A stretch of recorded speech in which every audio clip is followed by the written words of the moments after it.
At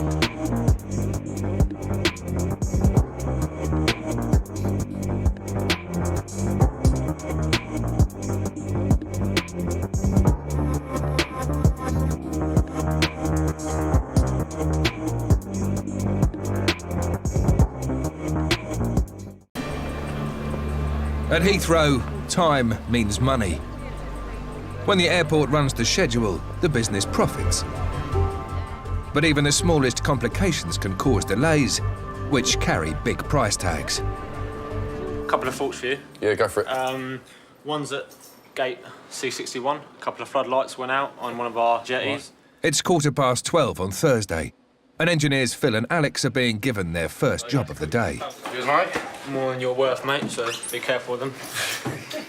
They're two of 450 engineers employed by Heathrow and are responsible for fixing everything from the baggage carousels to the water supply. I really don't like flying.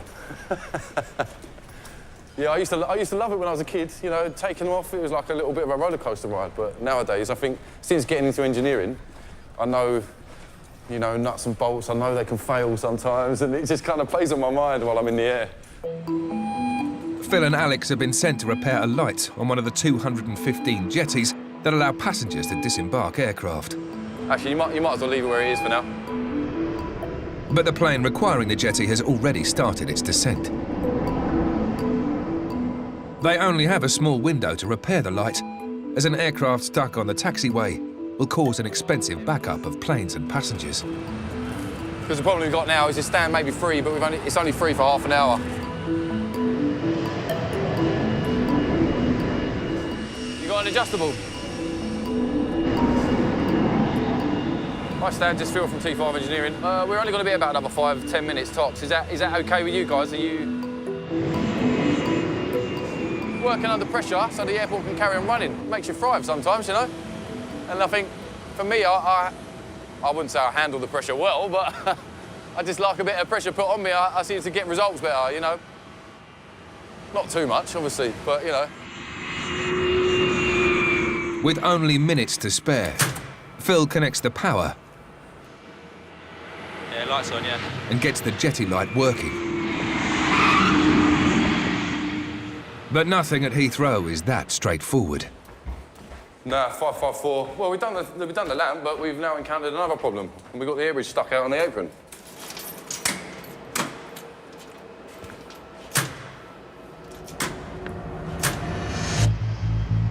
There are hundreds of companies based at the airport, and they're all reliant on planes arriving and departing on time. Phil and Alex are in danger of throwing them out of sync, costing Heathrow thousands. This is what I don't understand. All we've done is fit that new lamp. I don't understand why we haven't touched anything else. So we could have blown something, is that what you're saying? What's your priority here? Just to get the stand clear so they can get the plane on it. Whatever we did with fitting that lamp has knocked out the air bridge because we've got no drive.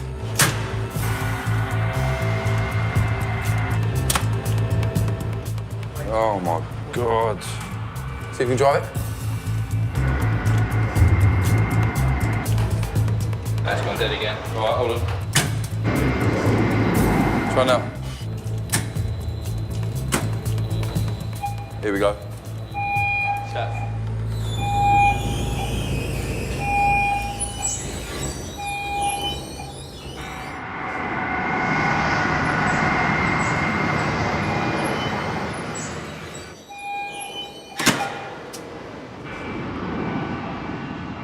Yeah, well, that's what I mean about pressure. You know, you got all these different sort of companies that are waiting, standing around waiting for that plane to land and come in, and then all the pressure's on you because the bridge isn't working. So yeah, you kind of, I mean, it's good in one way, you know, but sometimes it's a bit, oh, bloody hell.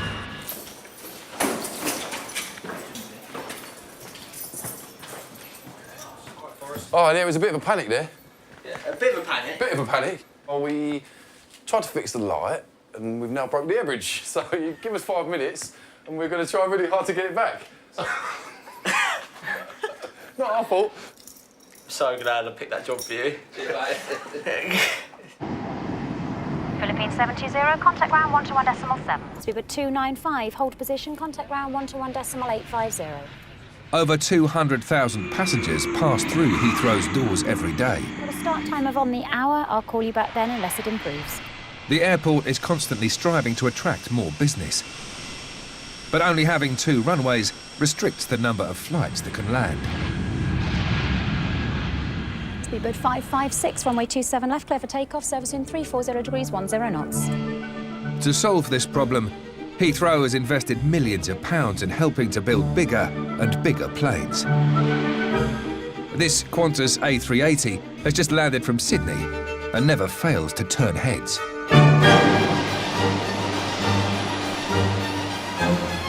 It's the largest passenger aircraft in the world and cost Qantas over £280 million. I wouldn't like it to run over me toes. The A380 is 280 metres wide and 73 metres long, the equivalent of 2 blue whales lying nose to nose. Bye-bye.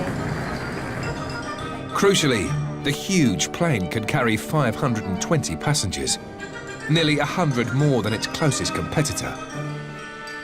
But getting these giants of the sky turned around between landing and takeoff poses new challenges for Heathrow's staff.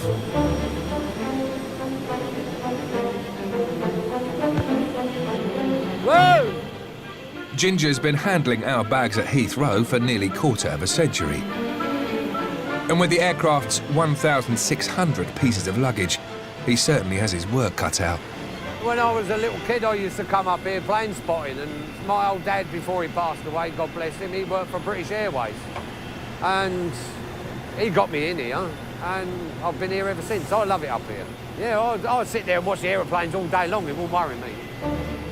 But Ginger doesn't have time to watch planes today. He's got 10 more minutes to unload the rest of the bags. Yeah, I'm not Rambo.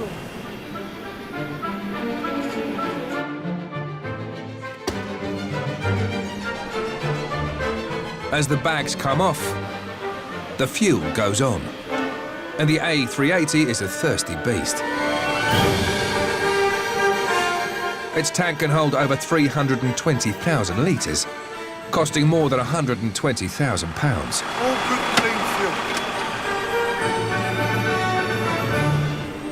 Under the plane, the engineer is checking for any faults.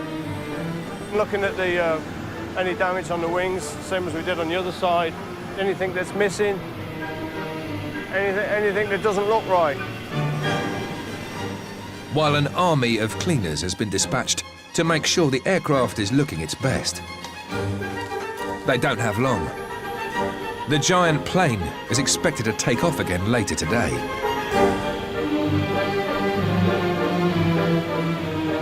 We've got to work to the departure time. If the flight goes late, then there's fines to be paid. So we don't like to pay the fines, so we like to get the aircraft out on time. Otherwise, Qantas not very happy. This A380 arrived from Sydney a few hours ago, and its outbound passengers are already checking in. You seated together?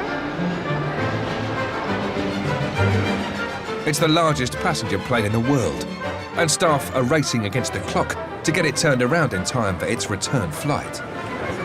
Welcome to QF10, everybody. Thank you for getting here nice and early. So, heading over to our first slide. Smiling is the universal language that everyone understands. So while we're interacting with our customers, making sure that we are smiling.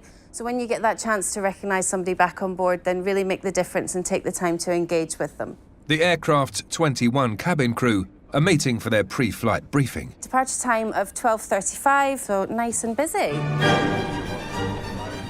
Then it's off to the gate to prepare the plane before the passengers start boarding. Good morning, how are you? Hello. So we've got 5 minutes really until we want to start boarding. Is there lots to do? Yes, lots to do. We've got quite a few passengers that require wheelchair assistance on board, so we're going to have to start boarding pretty quick.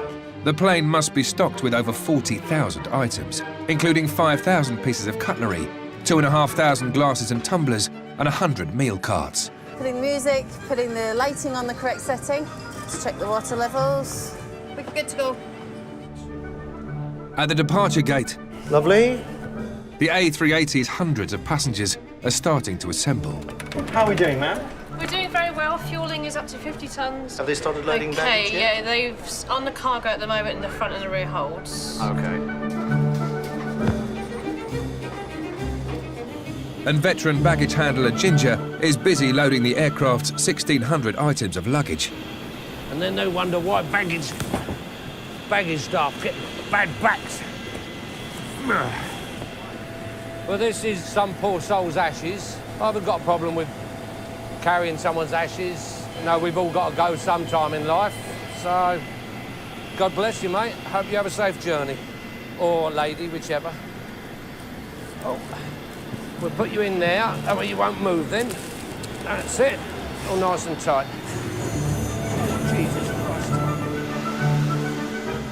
Before the aircraft can take off, the Qantas pilots must perform one final check to make sure that everything is in order. You're looking for any obvious leaks in the hydraulic lines. There's also ground gear pin locking mechanisms. If they're in there when we depart, the landing gear won't come up. That would look pretty bad on us. If there was something that had been overlooked or something that had occurred, the clock will ultimately stop with the crew. Once boarding is underway, first class will board on the left-hand side through gate door C. Once again, welcome to Qantas. Thank you, guys. We should be pretty much boarding straight away. Thanks a lot.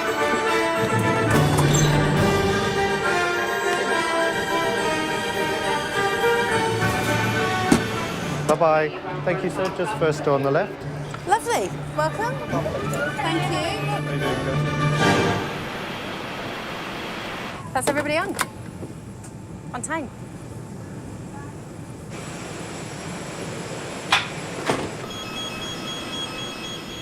Another good day done. Never seen the inside of an an A380. No, the only way I think I'll probably is either win the lottery or get a PPI payout, I suppose. But one day, you never know.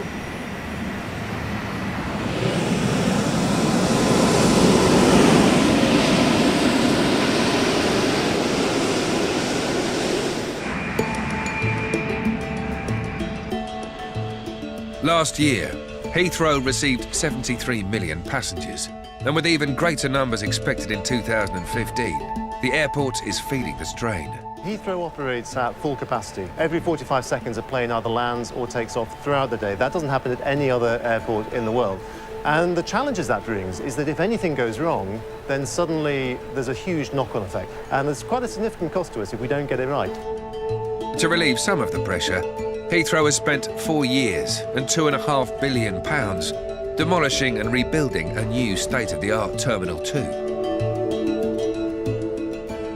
Our job as the airport is to make sure you can get into the airport, through the airport and on your way as quickly as we can. And that's what we've done here with Terminal 2. And with so much money and Heathrow's reputation at stake, it's imperative that the new Terminal 2 is a success.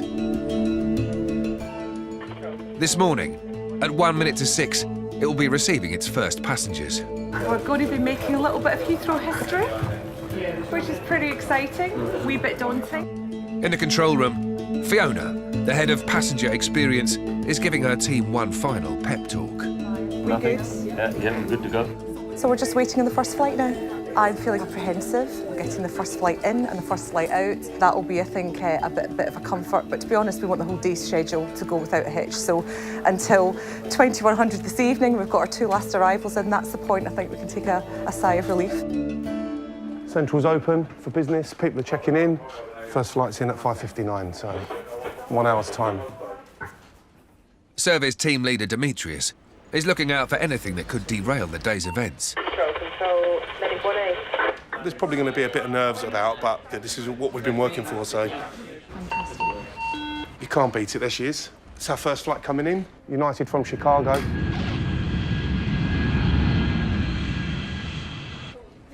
Yep, all good.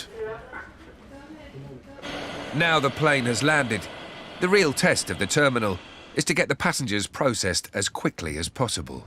They're the first, that's it, and I hope they like it.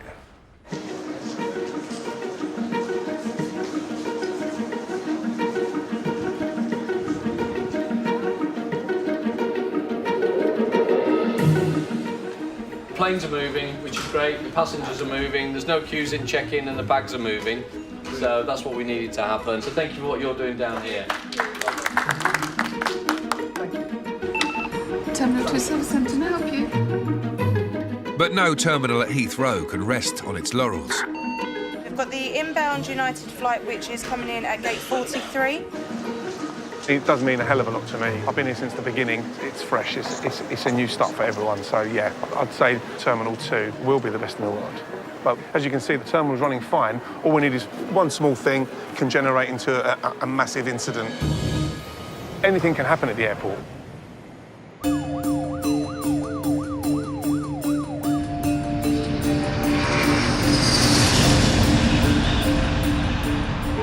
Seagull, copy. Safety is the #1 concern at Heathrow Airport, and the Airside Safety Department are responsible for maintaining it. Roger. Take the first left, John Alpha, Yankee 520, the push lock. Airfield up, Seagull. They deal with everything, from marshalling aircraft to removing hazardous debris from the runway. Ross, has anyone got a piece of cutting equipment? But one of the biggest risks to aircraft and the smooth running of Heathrow's whole operation are birds.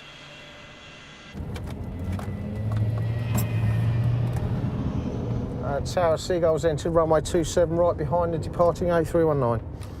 Seagull has vacated, thank you. It's 2:30 on Monday, and Mark and Jeff from Seagull Team, the specialist bird unit, are tracking a rogue kestrel spotted over runway 2. The birds are a big danger to the aircraft. If they were in the wrong place at the wrong time, got ingested by an aircraft, damage the engine enough to bring the aircraft down. There he is up there. Airside Safety have a number of tools in their arsenal to fight against their feathered foes. So I can get out of the vehicle and stand there flapping my arms, which is quite effective. Got the horn of the vehicle, it's another good effective one. You pull up, sound the horn and the birds will disperse. Even just clapping your hands or... Clapping your hands. Banging the car door, it's quite effective. And we've got you, Jeff.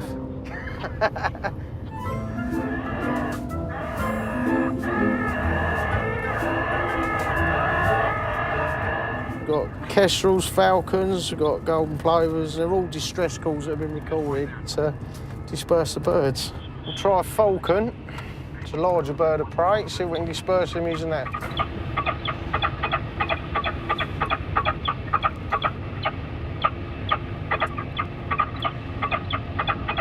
Not having too much effect. It's a bit of a battle with the kestrels. There's quite a few here now at Heathrow. We believe it's the voles in the grass areas that they're being attracted by. So they tend to move off and then we'll find them further down alongside the runway somewhere. There he is up there. Is that the same way? Yeah.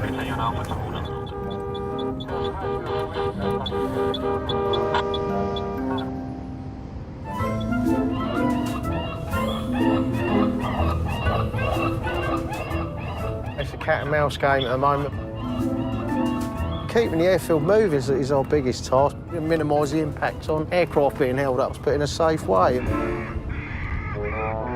With the kestrel unwilling to leave the runway, Mark has one more trick up his sleeve.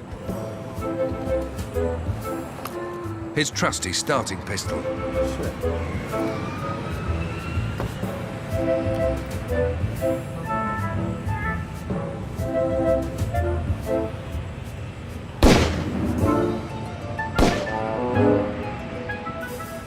As you can see, the bird's been dispersed away from the aircraft, which is all good.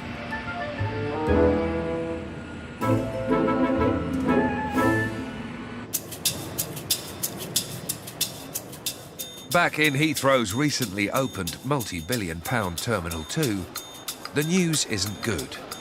Parce qu'il n'est pas parti de Montréal. À cause de problèmes techniques. A delayed flight to Canada, coinciding with one of the busiest periods of the day, has resulted in the check-in area being overrun. It's chaos, isn't it? It's chaos. Everywhere it's chaos. Echo base, copy, thank you. Right, okay.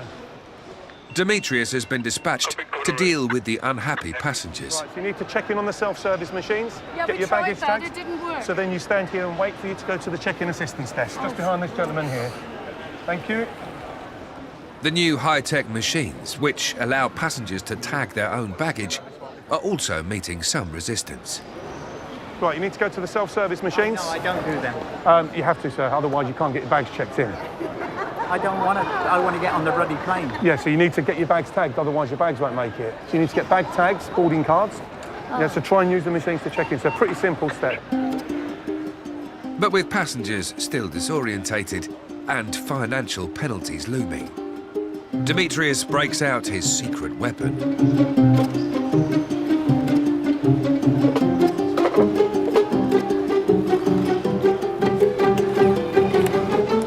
Perfect. Out here, one objective, get them in that line and get their bags sent down because we've got more to follow. So, yeah, you sort of like get into a zone and you start focusing, you know what to do, just get on with it. I'm going to send you some passengers. Sir, go to my colleague there in the white shirt, keep them going that way. Chris, they're coming behind you. This way, please. They're coming to you now, my friend. This way, please. This way, please. Tag bags. Sir, tag bags to this side. Thank you. Thank you. Thank you. Thank you.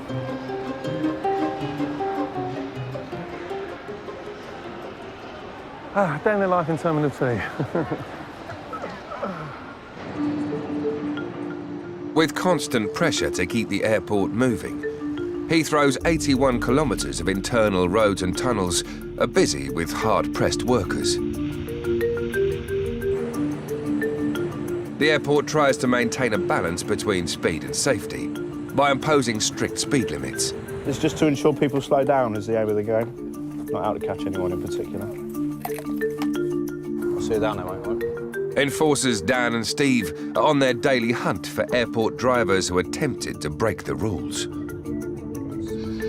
Most people should be sticking to the 20-mile-an-hour limit.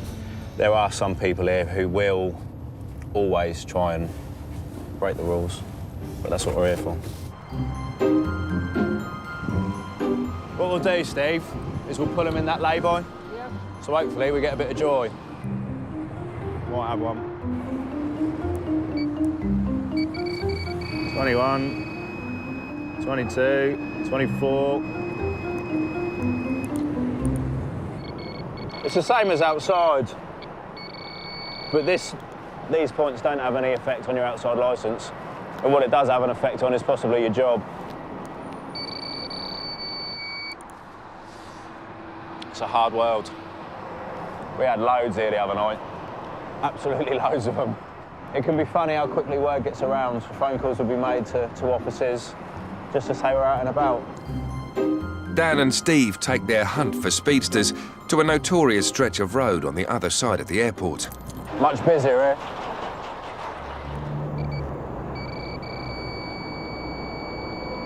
Right, 39's a bit wrong. Hopefully it stays on the camera until he gets here.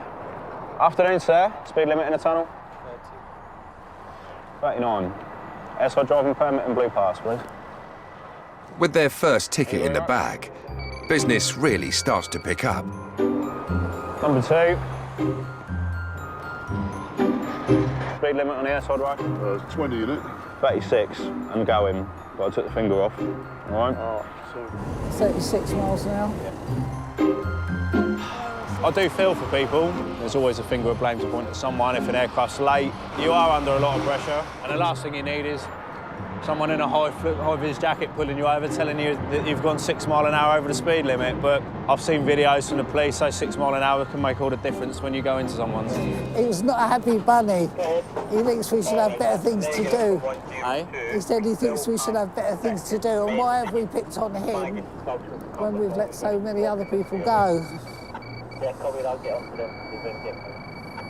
yeah, real attitude problem, that guy. I don't understand why people get upset and annoyed. Everyone's got a job to do. Right, let's see if we can get one more. With flights to 84 different countries, Heathrow is at the centre of global air travel. But what makes the airport appeal to passengers and businesses can also attract unwanted guests.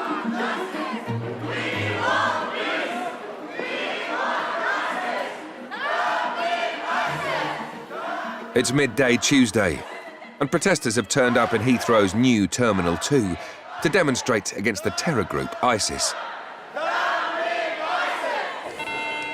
Lima base, Sado. Duty manager Andy is responsible for maintaining the peace in the terminal. We're trying to negotiate with this protesters to go out on the forecourt. Are we able to make start of closing the inner lane on the departures forecourt just to keep traffic away over? If the protest gets out of hand, it could become a PR disaster for Terminal 2, the newest jewel in Heathrow's crown, and cause costly disruptions.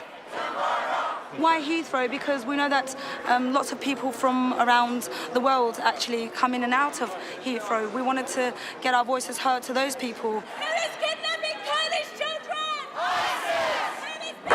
I've made my way back to T2, standing by with Lima 2. Yeah, that's copied. I don't know if you heard the last message, Dan. We've offered them the opportunity to come out and protest on the forecourt, but they're not playing ball at the moment. You're supposed to help us, not to surround us, not to watch us. If ISIS come to victory in Kobani, will be big boost for them, and tomorrow come to you one-to-one. They've declined our offer to go and stand outside and protest. The police have said they can start taking them out. It's going to get a bit messy if we start arresting people here at the moment.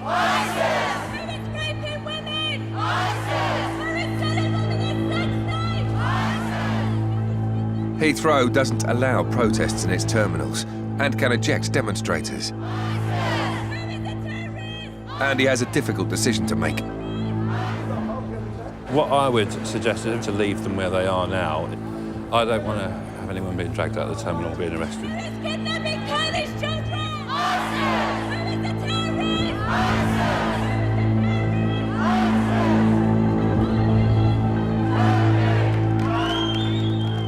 Andy's gamble has paid off.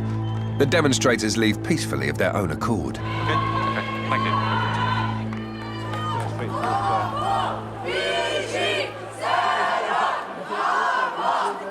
Good luck with your protest. Thank you very much. All right. Thank you very much for being so patient with us. I hope everything works out for you, appreciate yeah? this very, very much, and the whole community do as well. Okay. Good luck with you. All right. Okay, cheers. But they didn't stop our operation. We didn't stop their protest. It feels like at the moment a bit of a win-win for us right now.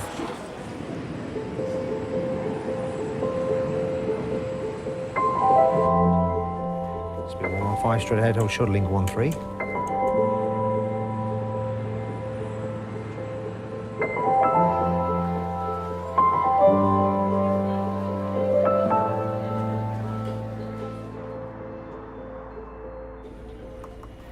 Lufthansa 3 Kilo Yankee. Just wait for the Virgin 320 behind you to taxi away, then push approved face west. Shamrock 172, good evening to you. Follow the green lights, just and it's 221 left. Heathrow never sleeps. While the last flight departs at 11 p.m, the rest of the night provides an opportunity for essential maintenance work to be carried out. Yeah, we're on our way to Sierra 4 now. That's the southern part of the runway. It's 10:20, and foreman Peter and a team of 23 asphalters are waiting on the edge of the runway.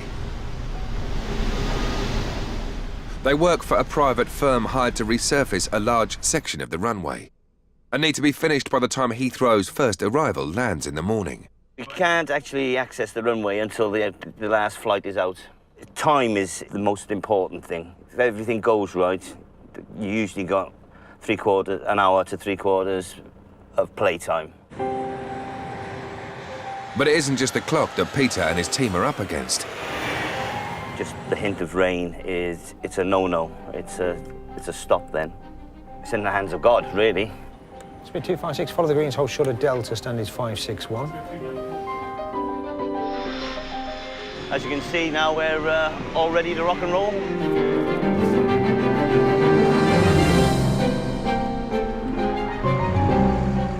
Not finishing the job on time will incur severe financial penalties.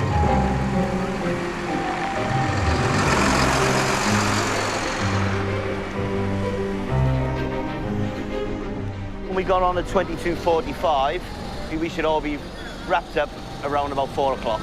Always confident, always. Can't afford not to be.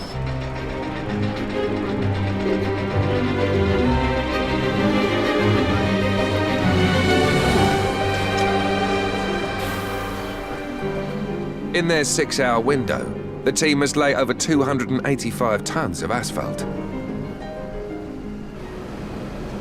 But it has to be perfect. If there's a weak spot, an aircraft will find it. You know, if a plane will found a void, the weights that the plane, the wheel's carrying, it's just going to sink. It's just going to drop into a hole as such. And a sudden jolt, people can lose their seats, get thrown about in the aircraft. It's not good. Unfortunately for the asphalters, bad news is heading straight for them. This wind is getting up. Although the rain is not due until 4 o'clock in the morning, it feels as if it's not far away at the moment. If it does rain, we could have problems. While Peter's team take their chances with the weather, elsewhere, Heathrow's police detachment is taking no risks when it comes to security. Clear safety zone.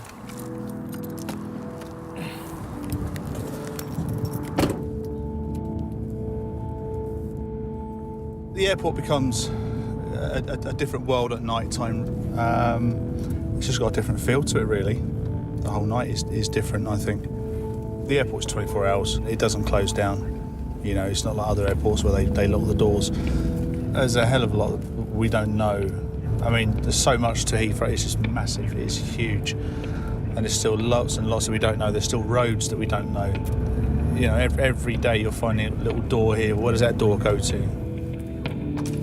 The officers are looking for anyone who doesn't have a legitimate reason to be at the airport. Need to move off, please. Thank you. We don't allow any vehicles to park on any of these roads leading into the terminals. There's obviously a security threat.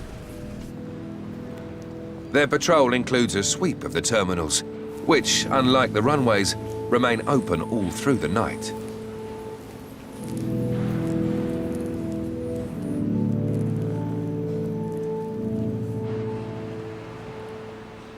Have you got any ID with you, your passport or anything like that? Or have you got a ticket? Yeah, I got my passport. I think so, yeah. Let me see, like, this is my flight in here. So when's that for? No, this is my last flight when I come here.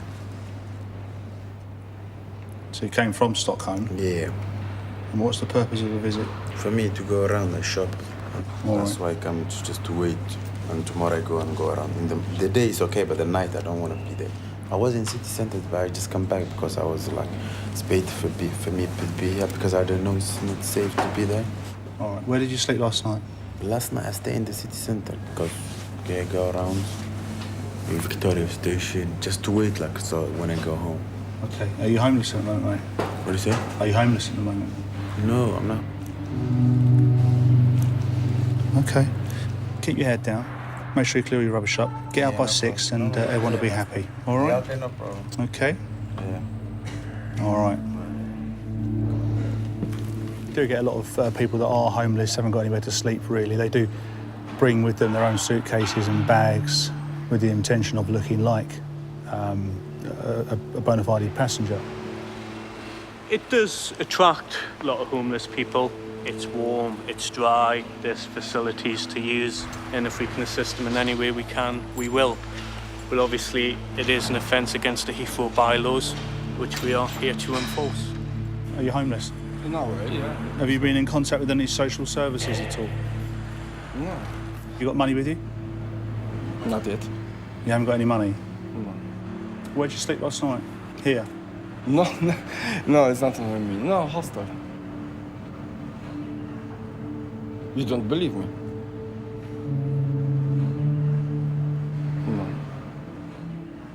No. Upstairs is a place called Travel Care. Okay, they can help you get somewhere to stay. Okay? All right. Okay. So, hope it goes well, and I hope we don't see you tomorrow night. Okay, thank you. All right. See you tomorrow.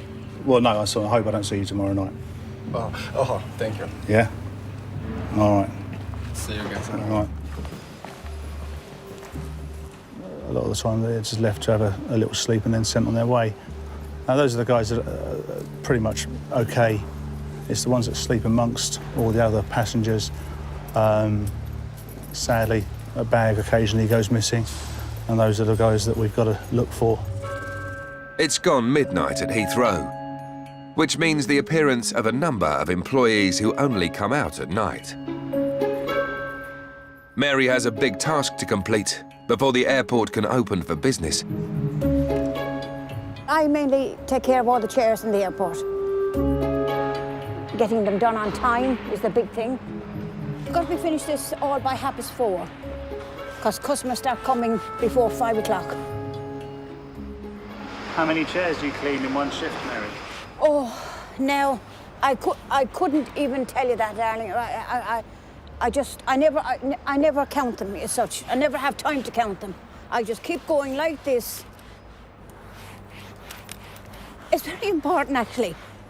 Even when you go anywhere, restaurant or even in the underground, and before you sit down, you look at the chair.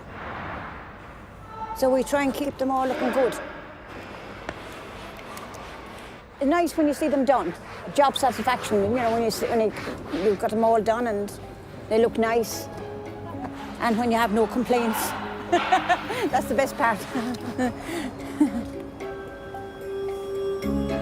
That's it, one section done. Next one.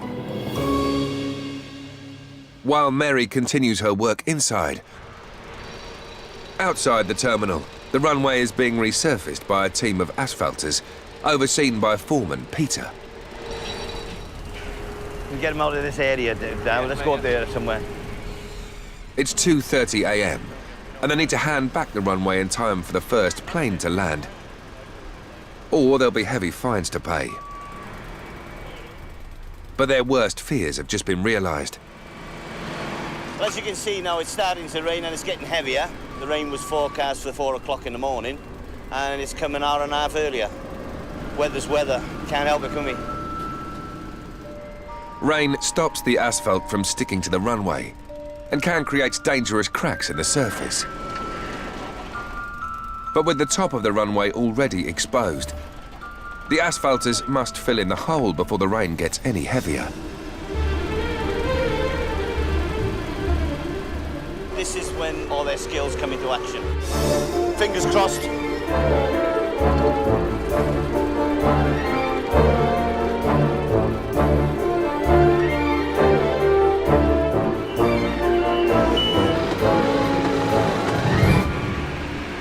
It's a close call, but it looks like Peter and his team will get the job done.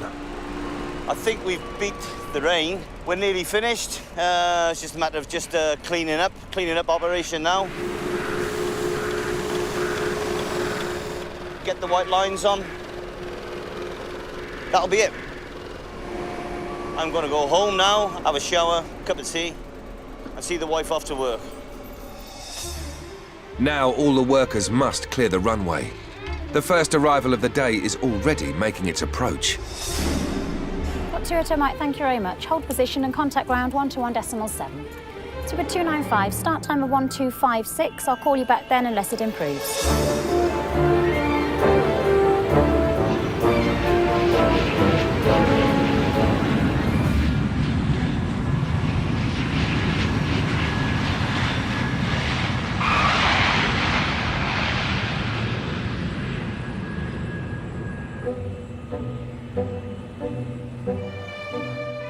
Heathrow's £2.5 billion Terminal 2 received its first passengers earlier in the year. This morning, the terminal is reaching another milestone as staff prepare for a special visitor. 2 things you don't do. 1, don't touch. Second one, don't offer your hand to shake. She'll offer her hand if she wants to shake your hand. The Queen is coming to officially open the building, as she did with the previous Terminal 2 over half a century ago. It gives me great pleasure to inaugurate this terminal and to name this building Queen's Building.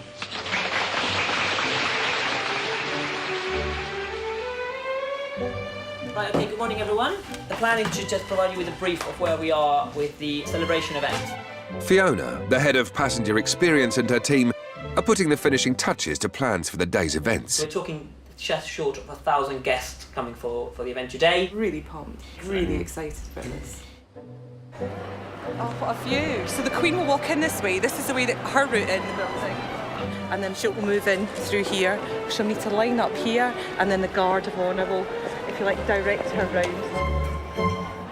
I think it's more of a little bob, isn't it? It's a little... Is that right? The foot goes behind, I think.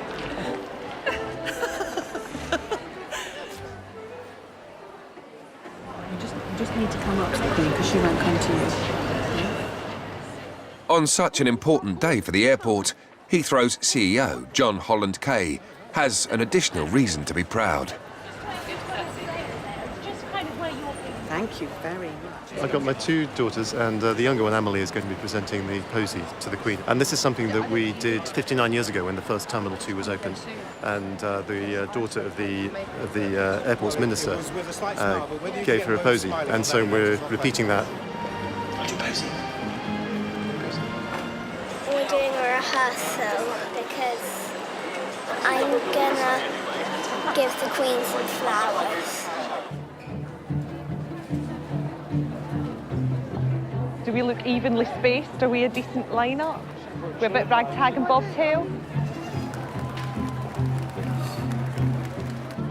Oh wow, she's got the most amazing colour on. She looks sensational.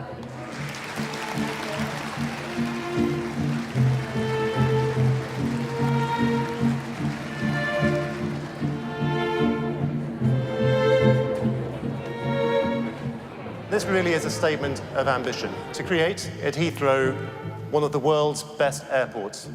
That sense of duty is one for which we take inspiration from one of our most frequent flyers, Her Majesty the Queen.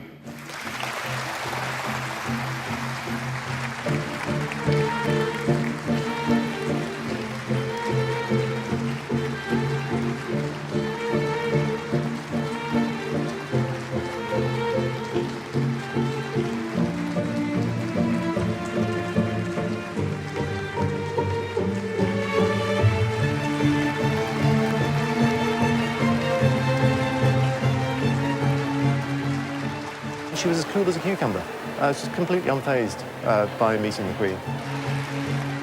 It was amazing.